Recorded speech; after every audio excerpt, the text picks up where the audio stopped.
Boa noite, irmãos, graças a paz. Amém. Amém. Vamos abrir a palavra do Senhor no Salmo de número 133. Salmo de número 133.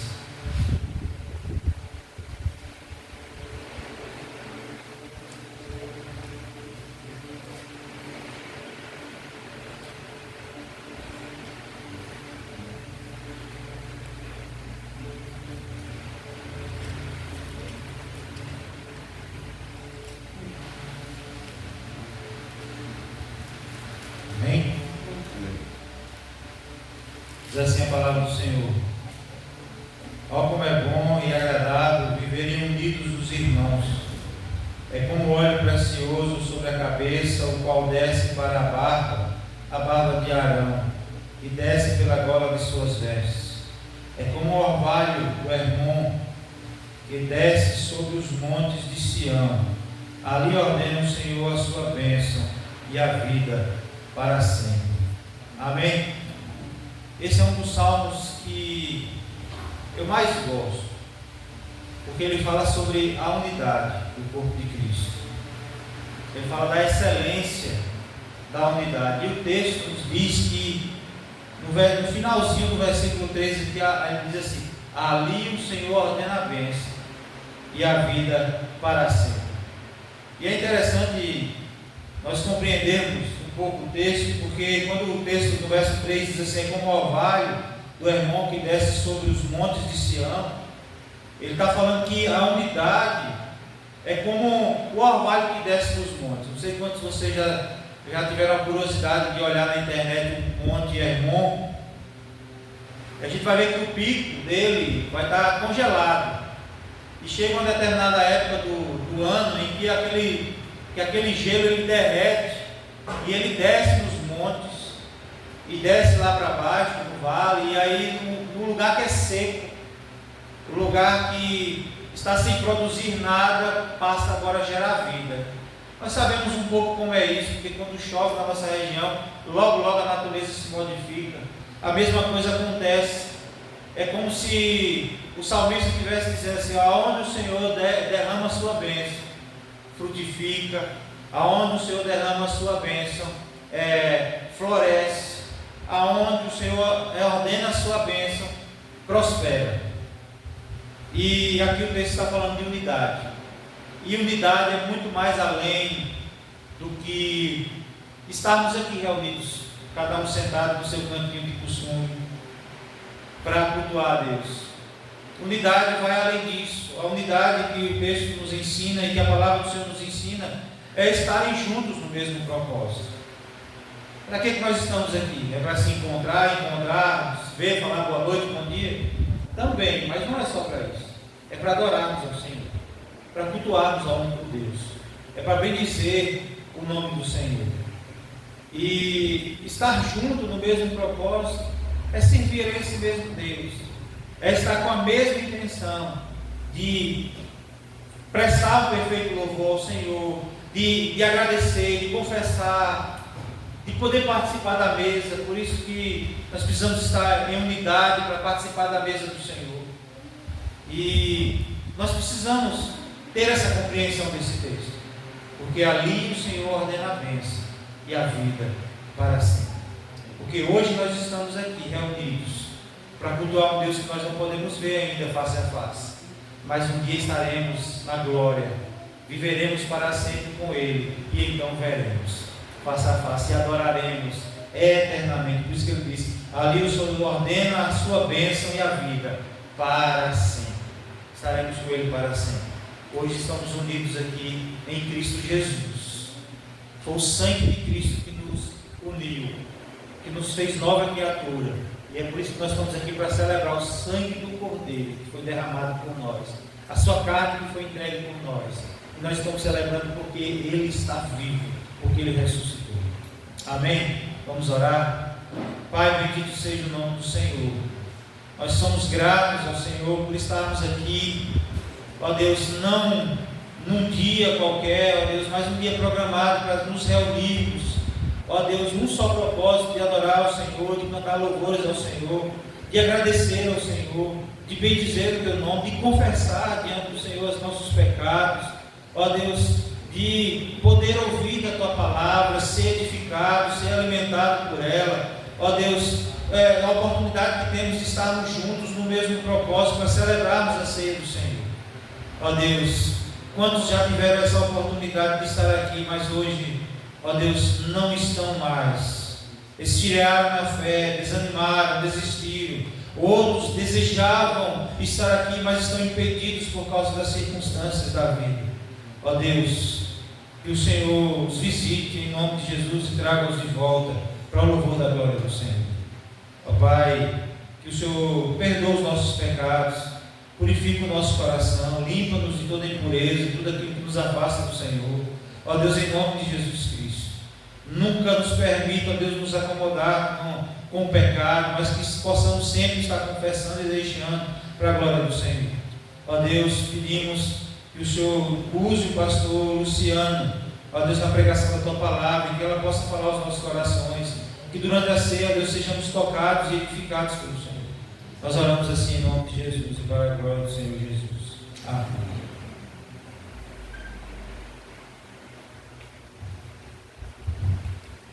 Boa noite, a graça e a paz, amém? Vamos ficar em pé para juntos adorarmos ao Senhor, cantarmos louvores ao seu nome.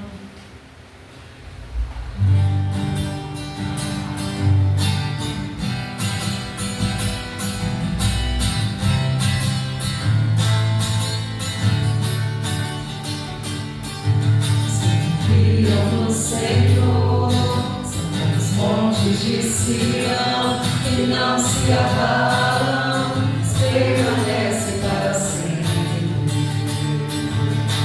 Em volta de Jerusalém estão os montes, assim é o Senhor, volta do seu povo, unidade e poder, domínio em suas mãos, pois o Senhor é Deus, o Senhor é Rei dos povos.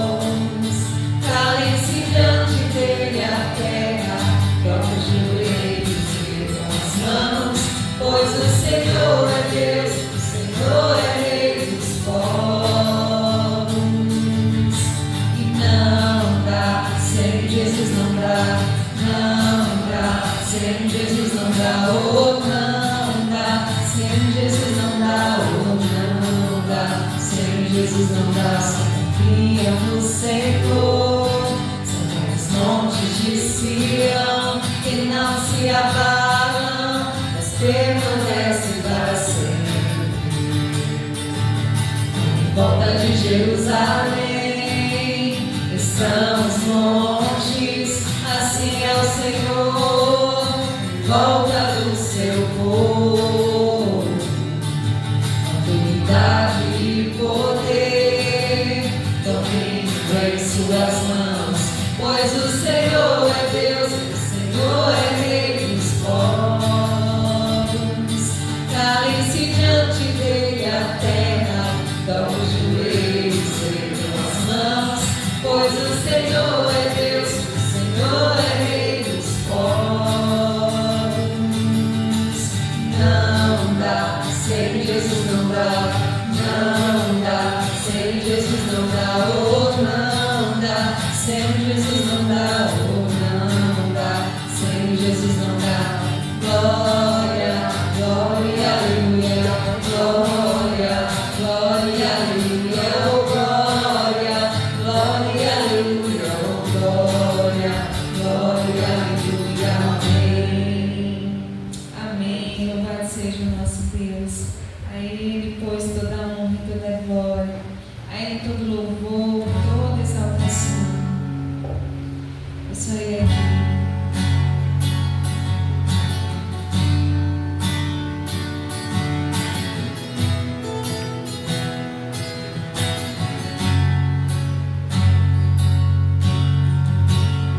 Porque vive por Ele, para Ele são todas as coisas. Porque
o saber e o conhecer de Deus.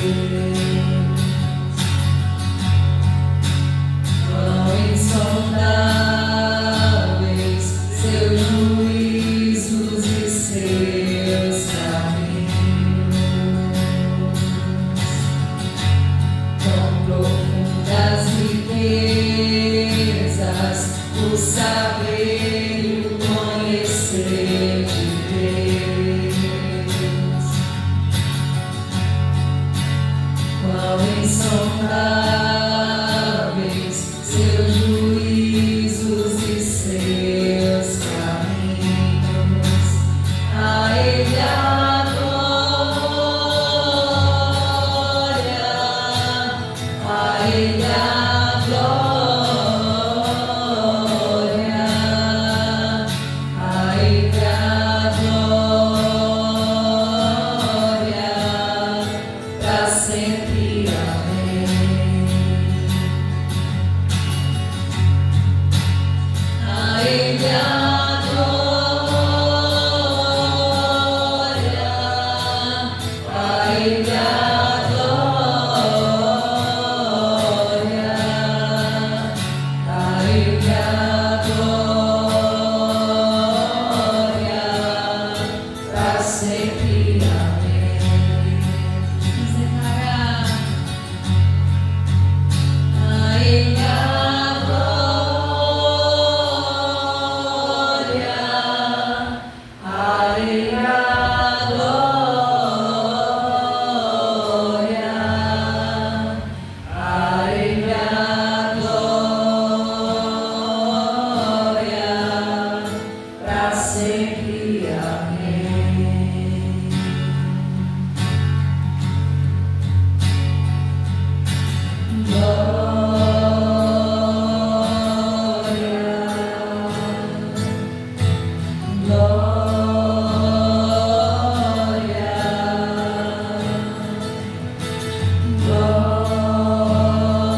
Glória, para sempre. Amém.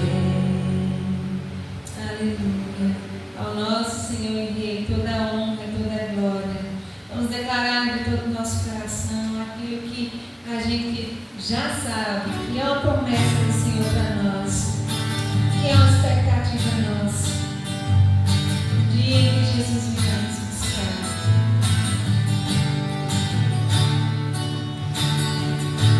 Um dia lindo, almejo eu encontrar a eterna glória que prometida está.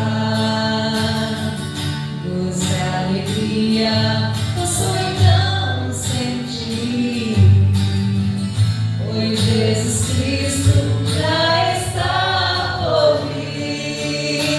Jesus virá, outra vez aqui. Jesus virá mais uma vez aqui. E todos juntos em um só louvor, cantemos todos. Ele é o nosso Senhor. Ele veio ao mundo para ser mártir da paz. Ele foi tentado e não pecou jamais. A sua vida foi um exemplo de amor. Foi o seu canto, Ele é o nosso Senhor. Jesus virá, outra vez aqui. Jesus virá mais uma vez aqui. E todos juntos em um só louvor, cantemos todos. Ele é o nosso Senhor. Ele veio ao mundo para ser mártir da paz. Ele foi tentado e não pecou jamais. A sua vida foi um exemplo de amor.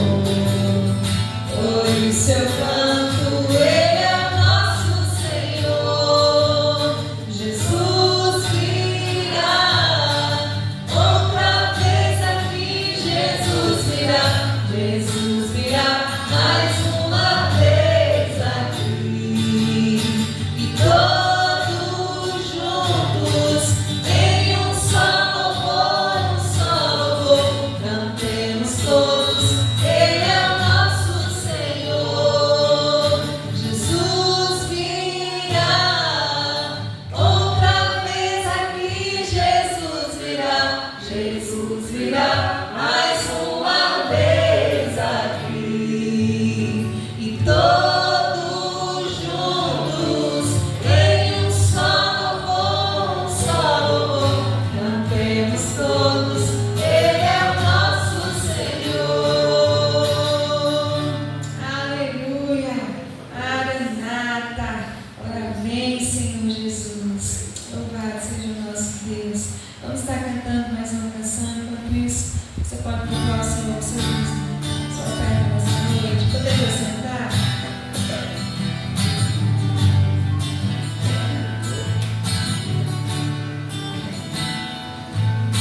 No sol da manhã, obrigado, Jesus, pelo dia que nasce. Obrigado, Jesus, pelo irmão que está do meu lado. Obrigado, obrigado, Jesus. Obrigado, Jesus, pelo amor que não morre, pela nova aliança que foi feita na cruz, pela fé e esperança, pela vida eterna. Obrigado, obrigado, Jesus, pelo ar que respiro. Obrigado, Jesus, pelo pão que alimenta. Obrigado, Jesus, pela chuva que cai sobre a terra. Obrigado, obrigado, Jesus. Obrigado, Jesus, pelo amor que não morre, pela nova aliança que foi feita na cruz, pela fé e esperança, pela vida eterna. Obrigado, obrigado, Jesus. Obrigado, Jesus, pelo amor que não morre, pela nova aliança que foi feita na cruz, pela fé e esperança, pela vida eterna. Obrigado, obrigado, Jesus. Obrigado, obrigado, Jesus. Obrigado, obrigado, Jesus. Amém.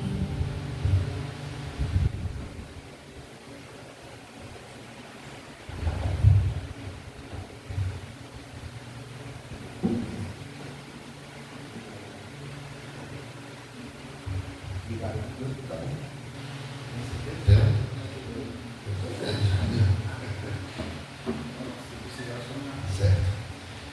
Graça e paz, meus irmãos. Bom estarmos juntos mais uma vez. Quando eu estive ali no acampamento com os irmãos, nós meditamos na oração sacerdotal de Jesus. E é uma prática minha por dois motivos. Um, pela falta de tempo, né, para fazer um sermão para cada congregação, para cada local que eu visito. E a outra é para passar unidade, né? Então, o que uma igreja ouve, a outra vai ouvir. E eu saio pregando o mesmo sermão na igreja e nas congregações. Às vezes, o primeiro sermão é na congregação, depois eu vou pregar na sede. Acontece o contrário. E agora, esse foi o primeiro lá no acampamento. Depois, eu preguei na igreja domingo de manhã, agora aqui em Patos. E, por onde eu passar aí, estarei meditando nesse texto do Evangelho de João, capítulo 17. Vamos abrir a palavra do Senhor no Evangelho de João, capítulo 17.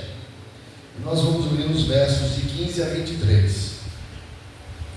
Evangelho de João, capítulo de número 17, e os versos de 15 a 23.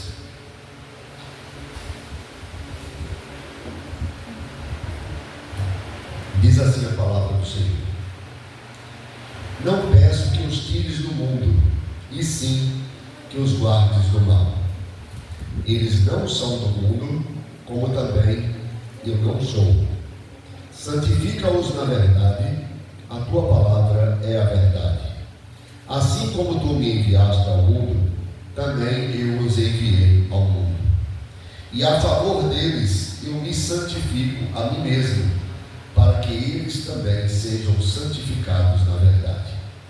Não rogo somente por estes, mas também por aqueles que vierem a crer em mim, por intermédio da sua palavra, a fim de que todos sejam um, e como és tu, ó Pai, em mim e eu em ti, também sejam eles em nós, para que o mundo creia que tu me enviaste. Eu lhes tenho transmitido a glória que me tens dado, para que sejam um como nós o somos, eu neles e tu em mim, a fim de que sejam aperfeiçoados na unidade, para que o mundo conheça que tu me enviaste e os amaste, como também amaste a mim. Senhor, nós queremos te pedir que o Senhor trabalhe os nossos corações, que o Senhor nos dê a convicção de que o teu Filho nos enviou para uma grande missão, a grande comissão, e nós devemos então ir e fazer discípulos. Esse é o tema da Igreja do Lapão. Neste ano nós queremos estimular os crentes que eles cumpram a grande comissão que o Senhor Jesus Cristo estabeleceu para cada um de nós, a missão de ir e, em indo, fazermos discípulos. Que o Senhor então nos mostre que esta é a vontade do Senhor, e esta oração de intercessão por nós, ela tem este papel de que nós somos enviados, e o Senhor vai estar então respaldando a nossa jornada conforme a sua vontade, salvando aqueles que desejam salvar.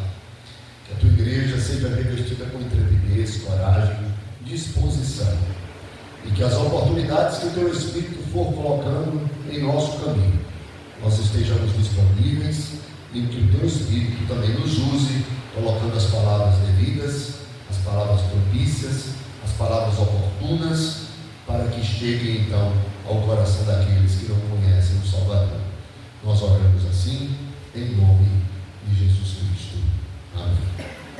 Meus irmãos, como vocês sabem, o acampamento foi meio que uma fuga do carnaval, né? E tem sido assim constantemente, e é normal. Agora, no feriado de carnaval, os jovens também da Federação do Presbitério João Dourado vão também para o acampo, alguns até jovens das nossas igrejas vão para lá também. Só que é um fato de que nem todos nós podemos fugir. Inclusive, quando eu fazia seminário, a professora de História da igreja nos levou no mosteiro de São Bento, em São Paulo. Quem nos recebeu foi um frei, né, chamado Dom Rocco, e ele nos recebeu, mostrou a igreja, né, e quando chegou no claustro, porque o claustro é um lugar fechado, e lá era um mosteiro de homens, então mulheres não podiam entrar no mosteiro. E aí tinha uma pedra que separava a igreja do mosteiro, e a professora ficou ali, até aquela porta de entrada, e nós entramos, os alunos, e ele mostrou o mosteiro para nós. E o lema deles lá é orar e labor, orar e trabalhar. Esse orar não é só as orações, mas também o ócio, a reflexão. Então você chegar no final do dia, pensar o que você fez, quais foram as consequências, fez coisas certas, fez coisas erradas, se deixou de fazer coisas que devia ter feito, se planejou coisas no dia anterior e não executou. O ócio, o ser humano sempre foi um ser que tem a capacidade do ócio, e o ócio hoje tem sido contrariado no mundo moderno, porque as pessoas estão estimuladas, e eu estou na mesma situação, do ócio, o não ao ócio. Daí onde vem a palavra negócio. Então nós não temos mais tempo para o ócio, e talvez seja por isso que nos falta também um tempo para a oração. E é por isso que às vezes repetimos os mesmos erros, né? Porque não temos esse momento meio filosófico e individual, onde cada uma reflete sobre a sua vida, sobre a sua existência.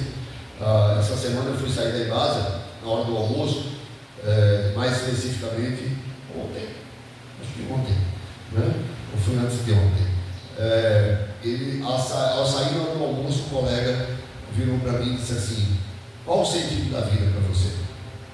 Esse colega, nessas chuvas que aconteceram recentemente na ABC, a casa dele foi invadida pela água, o muro do vizinho represou a água, depois caiu o muro, a casa alagou, ele correu com a filhinha no braço, a porta, por causa da água, fechou, ele não conseguia abrir a porta, a maçaneta ele arrancou, a água subindo, chegou quase à altura das tomadas, né? E ele desesperado com a mulher, perdeu tudo que estava dentro de casa, alguns móveis estragaram, alguns eletrodomésticos, a geladeira foi levada e lançada em cima do sofá, né?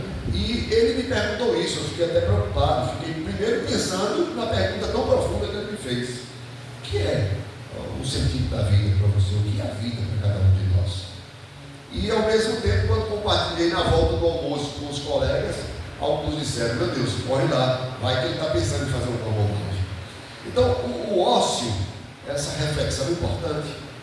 E aí lá naquele mosteiro, nós constatamos algumas coisas, né, no dia a dia daqueles monges. Eles têm a parte dos cânticos, das orações, da reflexão e do trabalho. E o trabalho consiste em lavar banheiro, consiste em arrumar suas camas, produzir o seu próprio alimento, fazer as coisas pertinentes. E no final da vida, o que acontece com eles? Quando algum morre, colocado numa sepultura até decompor, depois aqueles ossos são recolhidos e lançados numa vala comum, numa vala onde estão os ossos de todos os monges que já passaram por aquele mosteiro. Quando eles vão entrar no mosteiro, eles fazem um voto de pobreza. E aí, ou eles doam o que têm para a família, ou doam para uma obra de caridade, ou doam para a igreja. Fica a escolha deles. Mas depois nem os ossos mais deles pertencem a eles, e a família não pode em nenhum momento ter acesso aos seus ossos. A família só participa da cerimônia fúnebre, e depois que o seu corpo se decompõe, é lançado os seus ossos junto com de outros ossos de outros sacerdotes, de outros monges. Isso é uma vida monástica, é uma vida de monastério. E muitas vezes o cristianismo estimulou pessoas a fugirem do mundo por causa das dificuldades do mundo. E é uma coisa que isso acontece muito, ao ponto de o primeiro acampamento que eu fiz na igreja de Capanema, lá no Pará, onde eu fiz o primeiro acampamento daquela igreja, um jovem um dia me disse assim: pastor, lá no acampamento, eu estou me sentindo mais crente, eu estou sentindo que eu sou mais forte na fé.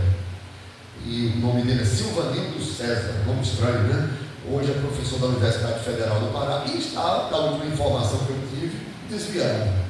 E eu disse: Silvanildo, espera primeiro você voltar para casa, você conviver com seus pais, né? Os pais não eram crentes, ele era o único crente da família, os pais tinham um atrito, né? O pai não tinha estudado muito, era um homem trabalhador, mas não tinha estudado muito, a mãe já era professora, tinha os conflitos culturais, tinha os conflitos de estabilidade financeira. A mãe tinha um salário fixo, o pai ganhava mais, mas nem sempre aquele dinheiro era constante.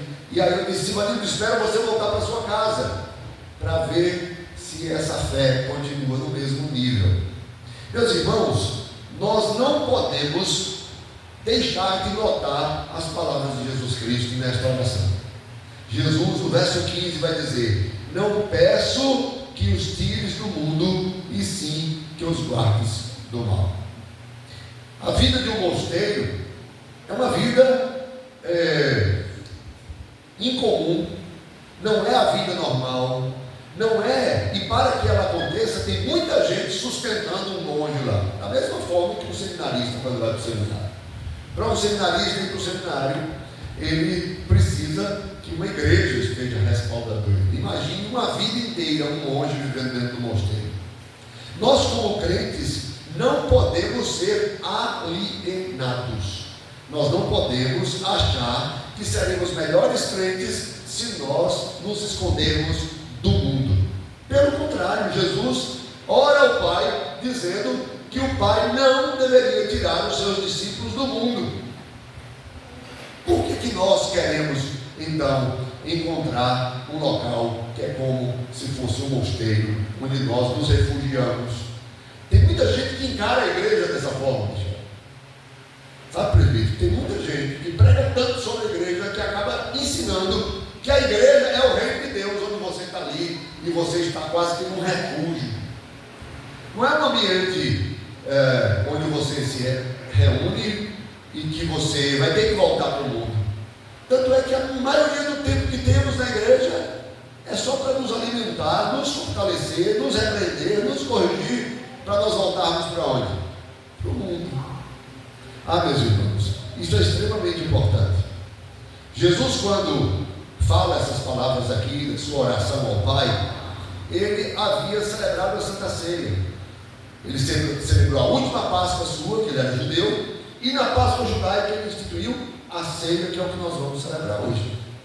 E ao celebrar isso, o Senhor Jesus Cristo tem episódios ali, como por exemplo Judas sair para entregá-lo, e ele dá um novo mandamento para os seus discípulos, e ele vai dizer: novo mandamento vos dou, que vos ameis uns aos outros, assim como eu vos amei.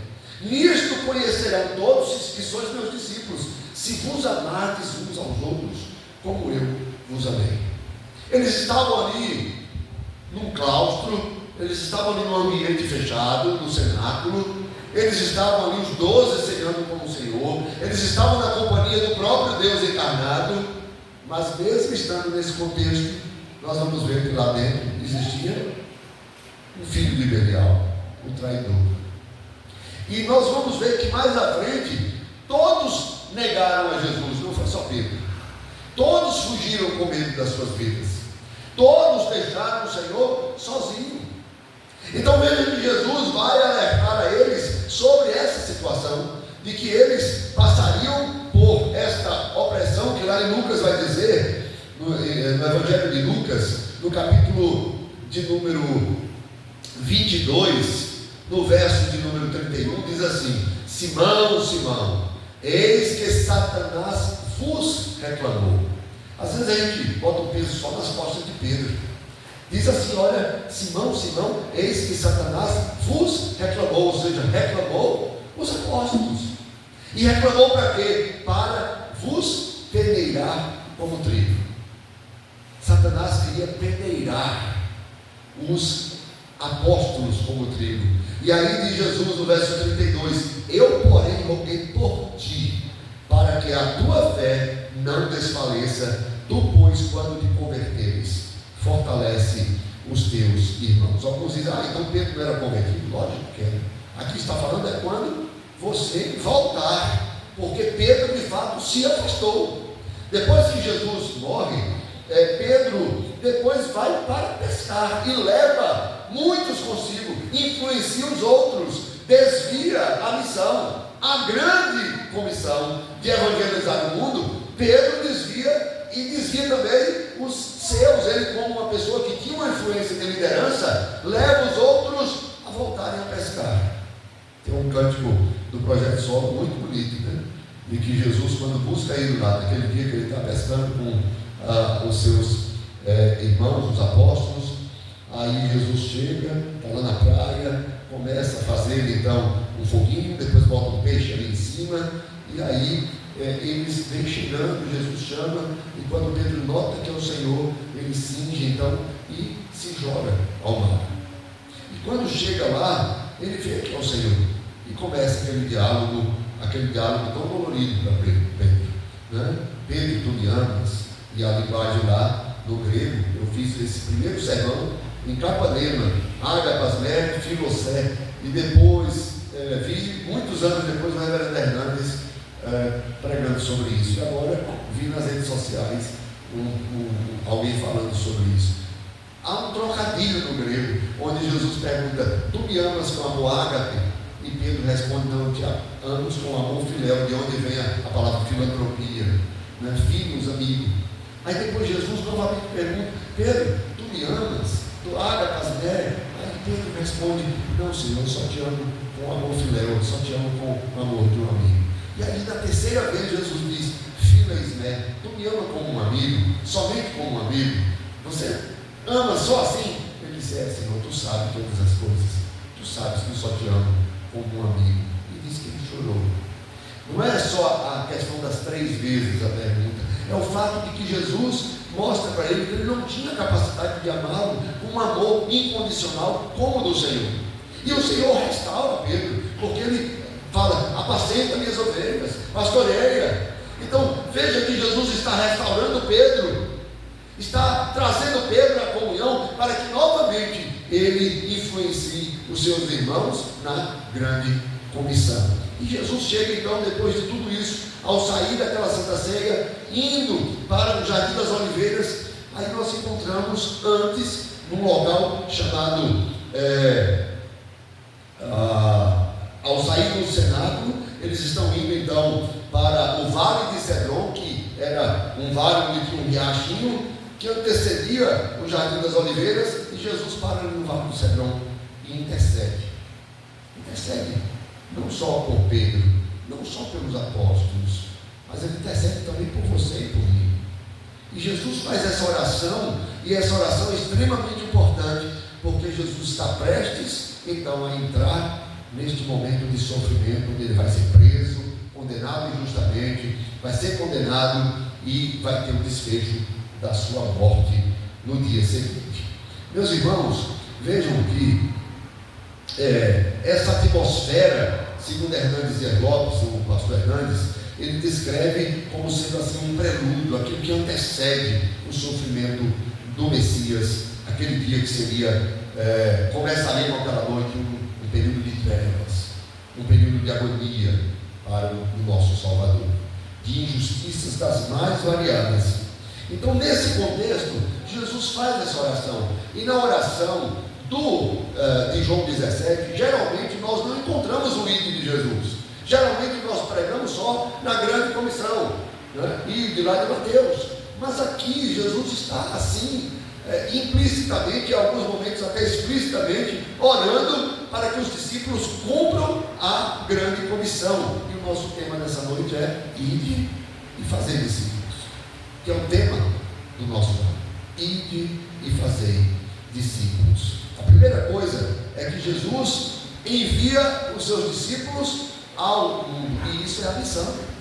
Isso está explicitamente no verso 18. Olha aí para a sua Bíblia, no verso 18, e você vai encontrar a seguinte afirmativa: Jesus orando, dizendo: assim como tu me enviaste ao mundo. Então Jesus foi enviado ao mundo para cumprir uma missão. Que missão foi essa? Na economia da Trindade, o Pai planejou a salvação, o Filho executou a salvação e o Espírito Santo sela a salvação. Quem é que haveria de morrer por nós? O Filho. Essa era a missão do Filho, e o Pai o enviou para isso.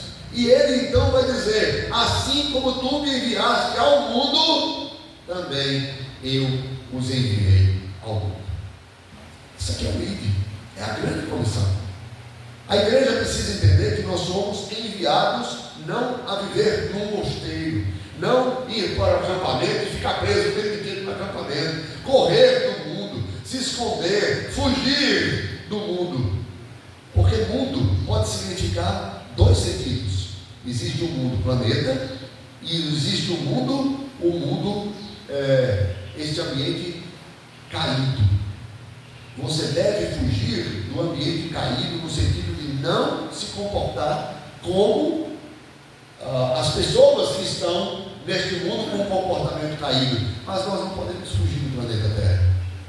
E Jesus disse: não peço que os tires do mundo, ou seja, do planeta Terra, mas que os livres, os guardes do mal, ou seja, que a nossa vida no mundo não seja então tragada pelo maligno, para que nós neguemos a nossa fé. É lá no mundo que nós professamos a nossa fé. É lá no mundo que nós testemunhamos acerca do que cremos. É lá no mundo que mostramos para as pessoas que houve mudanças em nossas vidas. Um escândalo que está tendo aí é alguns que estão indo para o carnaval logo evangélico carnavalesco. Isso não é testemunhar do mundo. Isso é saudade do mundo.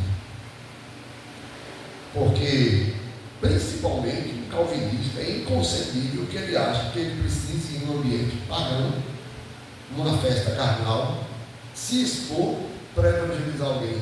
Porque você pode evangelizar as pessoas nas portas da faculdade. Você pode evangelizar as pessoas nas portas dos hospitais. Você pode evangelizar as pessoas nas portas dos presídios ou até dentro deles.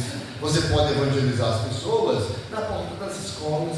Você pode evangelizar as pessoas, né, na porta do banco, como tem um mototaxista lá de INC, que é muito comum ele ficar na porta da Caixa Econômica com a Bíblia, gritando, às vezes até sendo ridicularizado. Mas é estranho que essas pessoas que não fazem isso durante o ano inteiro acham que no carnaval é o ambiente propício para salvar as almas perdidas, como se houvesse um ambiente propício para salvar alguém.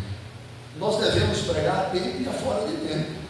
Não é só num período de carnaval que agora todo mundo vai se sentir tocado para evangelizar alguém e vai fazer um bloco carnavalesco para fazer o quê? Ficar dançando em nome de Jesus, né? E com isso tentando salvar pessoas. Isso é motivo de escândalo. E pelo que a gente tem visto de histórico, a ceifa é muito pequena, se é que existe, né? Então, nesse contexto, nós temos que entender que, na verdade, nós somos enviados ao mundo e essa é a missão, e a base está no verso 18. Sim, o Senhor nos enviou como enviado ele foi, mas a missão da igreja não é uma invenção humana. E veja que muitas vezes nós, ao programarmos o ID, nós fazemos às vezes só programações que não passam de manipulações humanas, e essa do carnaval mesmo é uma. Mas dentro da igreja presbiteriana também nós podemos fazer. Me lembro como se fosse hoje, num congresso de jovens, não sei se no carnaval também, tem muitos anos isso. Eu, jovenzinho, recém-convertido, fui lá para Ponte Nova, e lá naquele congresso, um colégio bonito, tudo novo para mim, a igrejona. E aí um jovem pregou, e depois algumas pessoas começaram a ir à frente no apelo. E eu descobri que alguns daqueles que estavam indo à frente eram crentes. E aquilo me causou estranheza. Como é que crentes estão se convertendo de novo? E depois eu descobri, me disseram que eles haviam combinado, era um puxa-fila, né? Eles puxavam a fila para que as pessoas não tivessem falta de timidez, né? Então, aquele apelo que às vezes o pastor diz, tem alguém aí, ninguém, se for o caso, me procure no particular. Gente, a conversão muitas vezes você não está nem aí para quem está ali, você parte para cima mesmo, você se entrega, né? É estranho ver você manipular pessoas tentando ajudar o Espírito Santo, e incrível, muitas das pessoas que tentam ajudar o Espírito Santo são pessoas que dizem que são pentecostais. Se o Espírito Santo é Deus, ele não precisa da sua ajuda nem da minha. Somos nós que precisamos da ajuda dele. Então o reverendo Hernandes vai dizer que nós precisamos entender como crentes que a missão é essa. Jesus nos deu uma missão e uma estratégia. Devemos ir ao mundo como Cristo veio ao mundo. Sua santidade não isolou, mas atraiu os pecadores para serem salvos. E nós como crentes também devemos ser enviados ao mundo. E aí onde é, pastor, que eu vou ser enviado? Todo lugar que você vai. E todo lugar lícito. Porque não é por isso que você vai evangelizar dentro do prostíbulo, né?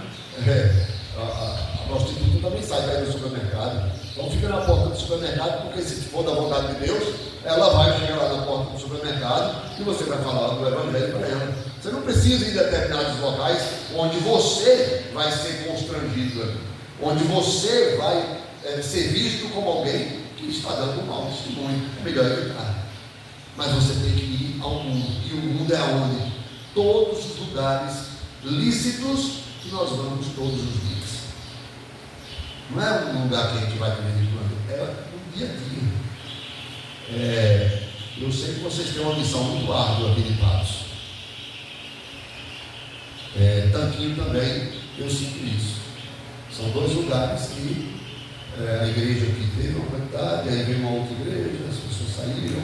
Tanquinho tem muita gente mundana, não sei se impactos também.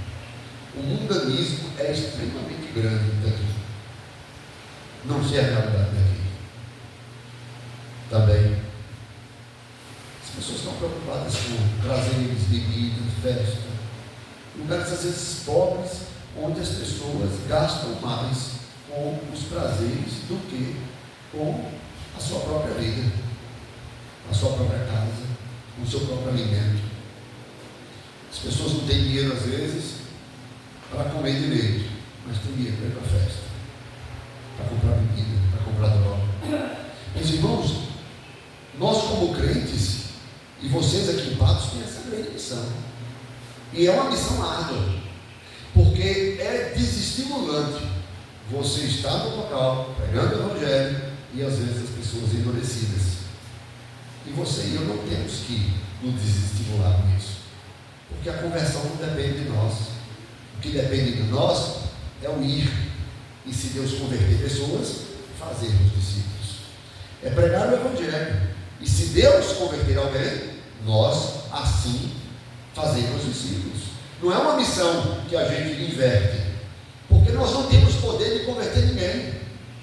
É o Espírito que convence do pecado, da justiça e do juízo. E se ele não está convencendo alguém, você pode se esforçar, eu posso me esforçar, Michel, Amanda e todos nós, e não vamos colocar nada na cabeça de alguém, porque se o Espírito não operar, não acontecerá a conversão do mundo.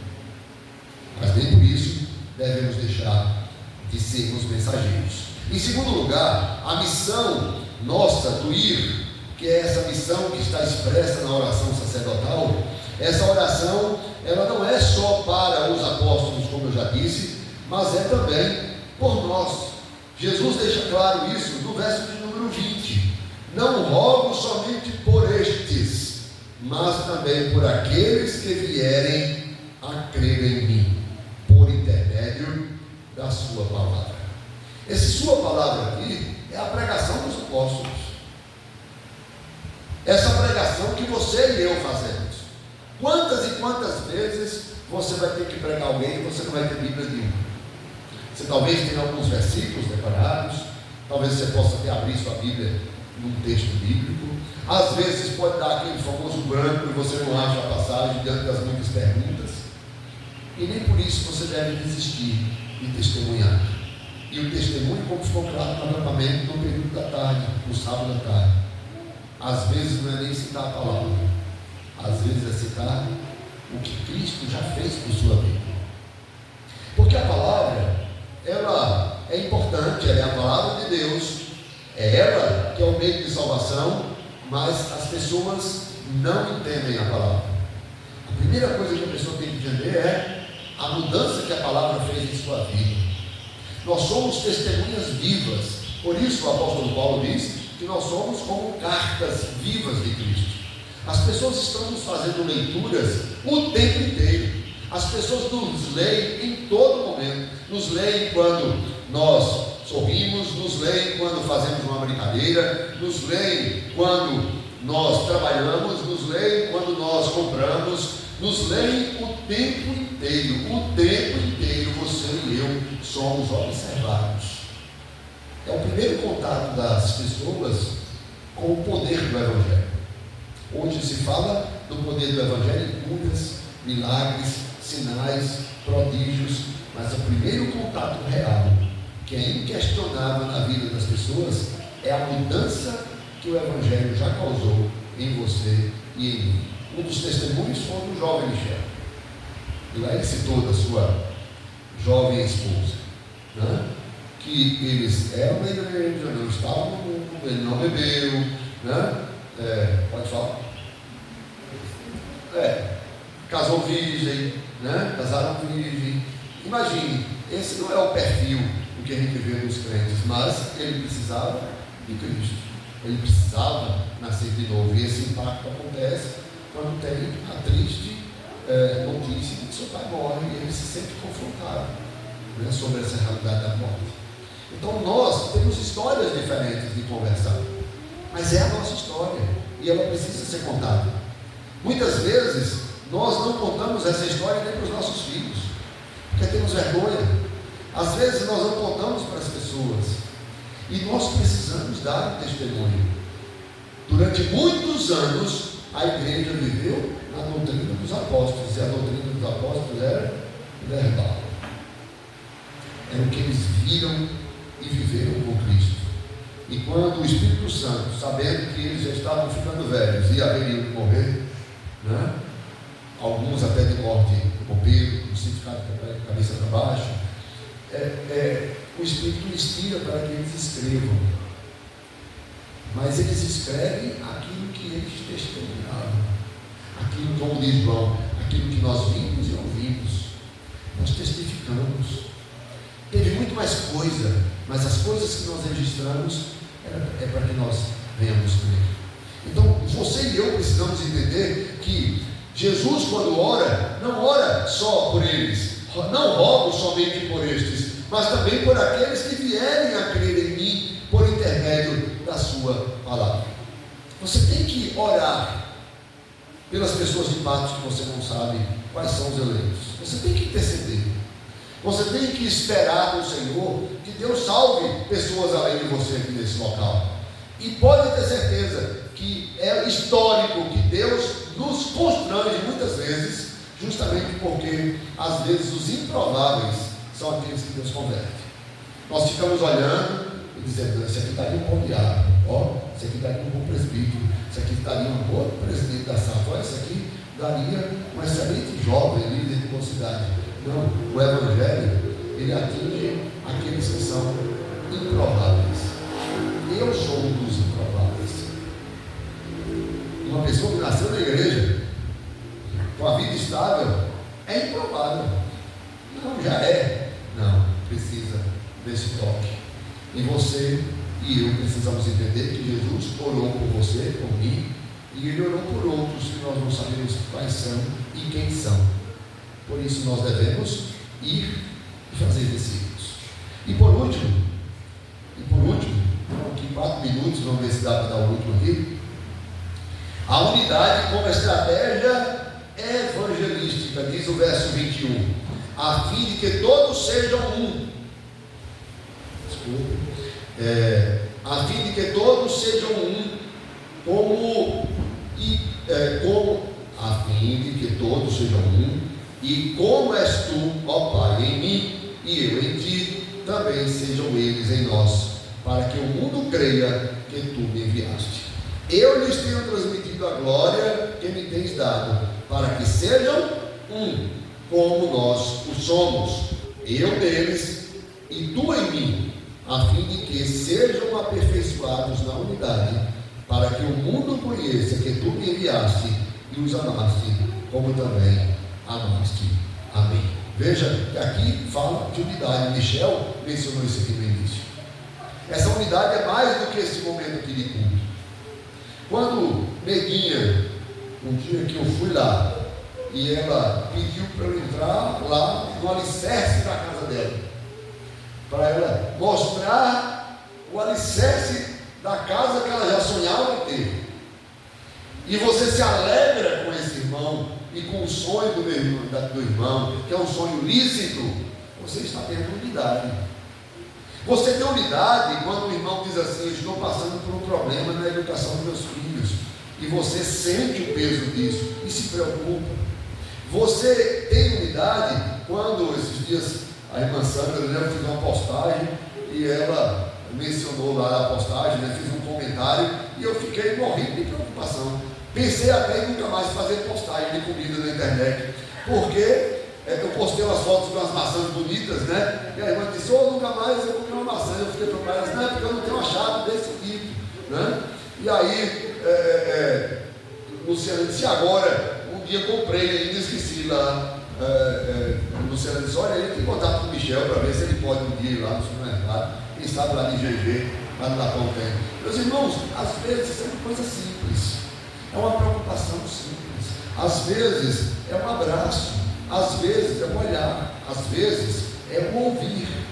Quantas e quantas vezes as pessoas só precisam que alguém ouça o que eles vão vão falar.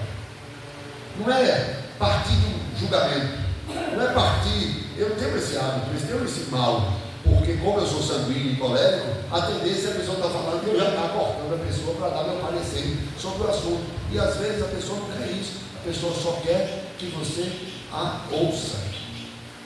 Quantas vezes nós perdemos o foco de não seguir o princípio bíblico, o princípio bíblico de que nós devemos chorar com os que choram e nos alegrar com os que se alegram. Isso é unidade. Quando Luciana foi para Brasília, eu sei que muitos de vocês se preocuparam comigo e oraram por mim e por você. Vocês não puderam fazer muita coisa humanamente, mas vocês fizeram o que podiam fazer, sentir. Isso se chama empatia. Simpatia, eu acho que já falei sobre isso aqui no passado, a gente vai ficando velho no ambiente, aí começa a ser repetitivo, né? Simpatia. Se eu torço para o Flamengo, Michel torce para o Flamengo, é mais fácil de ser simpático para mim. Se você vota no mesmo candidato que eu, é mais fácil você ser simpático para mim. Se você gosta da mesma comida que eu, é mais fácil você ser simpático para mim. Mas a Bíblia diz que nós devemos ser empáticos e os nossos irmãos, nós temos que ser empáticos e não simpáticos. Nós temos que sentir as dores dos nossos irmãos. Nós temos que sentir a alegria pelos nossos irmãos. E nós somos seres, por causa do pecado, tão egoístas que nós temos a tendência de estar dispostos a sofrer a dor dos irmãos do que nos alegrar com a alegria dos irmãos. Imagina um irmão faz uma conquista qualquer que seja. O filho passou no vestibular, o irmão comprou um jumentinho, comprou um carrinho, comprou uma bicicleta, comprou uma casa, o irmão conseguiu uma aposentadoria, o irmão conseguiu uma consulta para a sua enfermidade, para passar por um médico, e muitas vezes nós não jubilamos, porque nos falta simpatia, porque o nosso egoísmo é mais fácil a gente sofrer do que está sofrendo. Nós temos um pouco de sentimento de coveiro, né? E nós devemos ter um sentimento de alegria pelos nossos irmãos. Nós devemos viver em unidade quando ligamos uns para os outros. Nós temos que ter um sentimento de unidade quando queremos conhecer um pouco mais do nosso irmão. Nós temos um senso de unidade quando olhamos para o nosso irmão e percebemos que ele foi salvo pelo mesmo sangue de Cristo e o valor da sua vida pelo mesmo valor da minha, independente da classe social. Você chega numa igreja rica, você vai ter que entender que o preço do sangue de Cristo foi o mesmo para salvar o rico e também o pobre, porque o preço foi um só. Nós, como igreja, precisamos ter unidade, e Jesus deixa claro isso, a fim de que todos sejam um, como és tu, ó Pai, em mim e eu em ti. Também sejam eles em nós, para que o mundo creia que tu me enviaste. E aí volta para aquele texto do novo mandamento que vos dou. Esse mandamento é que vos ameis uns aos outros, como eu vos amei. Nisto conhecerão todos que sois meus discípulos, se vos amardes uns aos outros como eu vos amei. Não tem como uma igreja querer evangelizar o mundo, cumprir o ID, fazer discípulos, onde dentro da igreja o que há é discórdia, briga, inveja, falatórios. Nós precisamos nos policiar. Todos nós temos essa tendência. Nós temos essa tendência dentro de casa. Nós temos essa tendência com o cônjuge, com os filhos, com os pais. Seria diferente da igreja? Mas a igreja não cabe hipocrisia. E nós precisamos entender que o que Cristo deseja para nós, no nosso convívio, é que nós entendamos que Ele é o cabeça e nós membros do corpo de Cristo, que é a sua igreja. Nós somos membros do mesmo corpo e, portanto, se somos membros do mesmo corpo, tem que haver unidade. unidade. Só tem um videozinho rolando aí, acho que falei já dele aqui também, no Instagram, de que Estevão chega no céu. E quando Estevão chega no céu, ele vê o apóstolo Paulo. E aí ele diz assim: não é possível que eu possa ter esse. Não é? É claro que é uma piada, mas é isso. O céu nos trará muitas surpresas. Estevão não acho que teve essa surpresa, porque ele percebeu, né, por aqueles que bateu no errado. Vai ser uma grande alegria se ele conhecesse Paulo lá, mas ele não vai ter esse privilégio também não, porque nós não vamos ter esse tipo de conhecimento dessa vida. Meus irmãos, pensemos então nisso, de que como crentes nós não podemos fugir deste mundo. Esses dias não, deve ter uns 2 anos, e agora ele voltou de novo, bem perturbado. Um ex-colega meu, colega de descrente, ouvíamos rock juntos. A última vez que nós conversamos, tem uns 2 anos, ele queria, para servir a Deus, largar a mulher.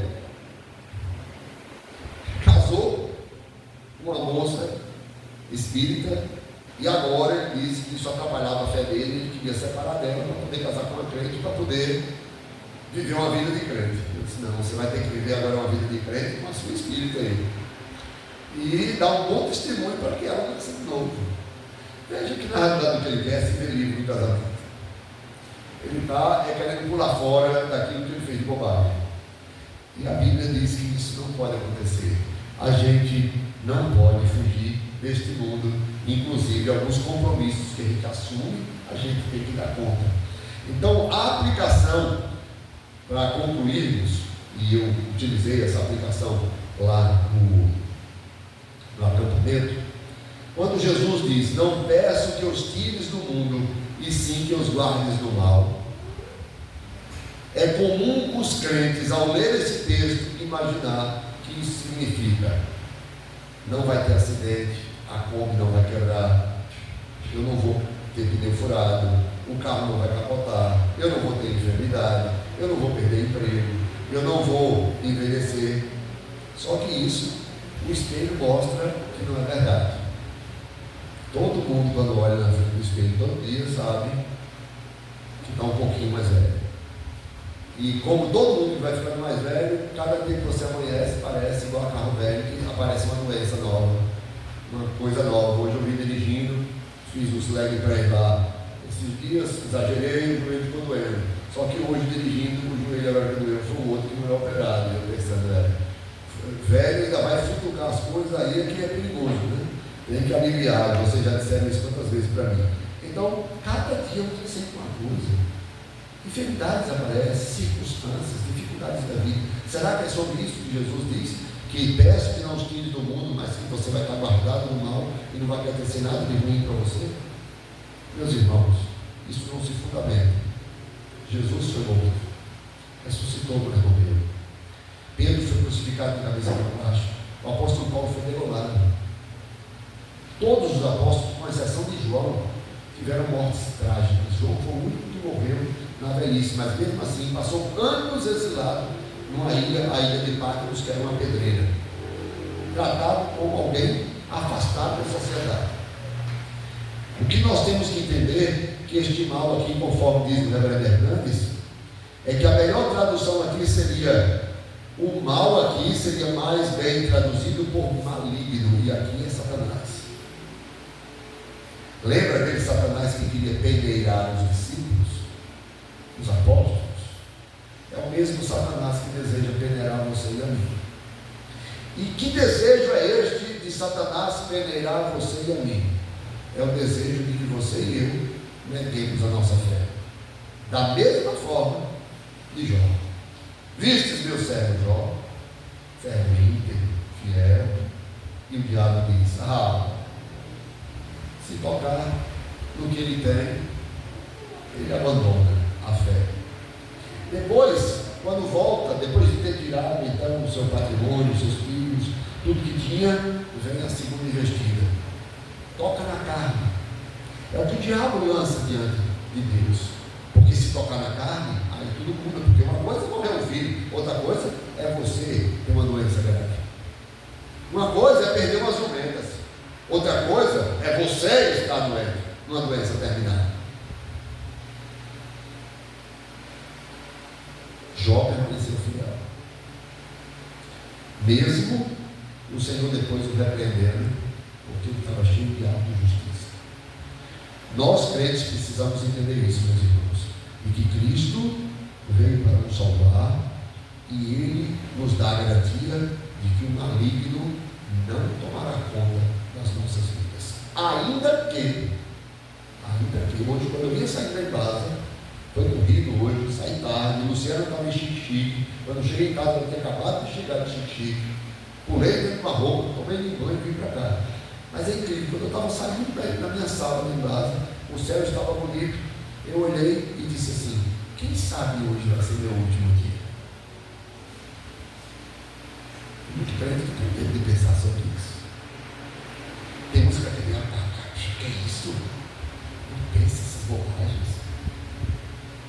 E a resposta é: se for, eu estou bem na foto. Vai ser uma glória para mim ser chamado pelo Pai. Talvez ainda seja hoje. E se for, não tem problema nenhum. Porque eu sou guardado do maligno, como você. Porque se somos nascidos de novo, essa é a oração do Senhor do Pai Nosso. Mas livra-nos do mal, do maligno, de Satanás, nos dê o reino, o poder e a glória para sempre. Amém. Vamos cear? Eu creio que agora a gente tem que ter coragem, né? De ir e fazer discípulos. O Senhor Jesus, naquela noite, uma noite fatídica, uma noite triste, o Senhor Jesus celebra a última Páscoa sua. E ele chega então com os seus discípulos, no meio daquela Páscoa judaica. Ele toma dois elementos. Ele pega do pão, dá graças e o parte, e diz: isto é o meu corpo que é dado por vós. De igual forma, ele toma o cálice, provavelmente o terceiro cálice, o cálice da expiação, e ele diz: este cálice é a nova aliança no meu sangue. Fazer isso todas as vezes que beberdes em memória de mim. Porque todas as vezes que comerdes o pão e beberdes o cálice, diz o apóstolo Paulo escrevendo aos Coríntios, anunciais a morte do Senhor até que ele venha. Qual é o conteúdo do ID? Pastor, não fiz teologia, eu não tenho muita leitura, eu tenho vergonha, eu tenho timidez. Está aqui a mensagem. Por causa dos nossos pecados, Deus enviou o seu Filho para que o seu corpo fosse crucificado na cruz e o seu sangue fosse derramado, para que na sua morte nós pudéssemos viver a sua vida.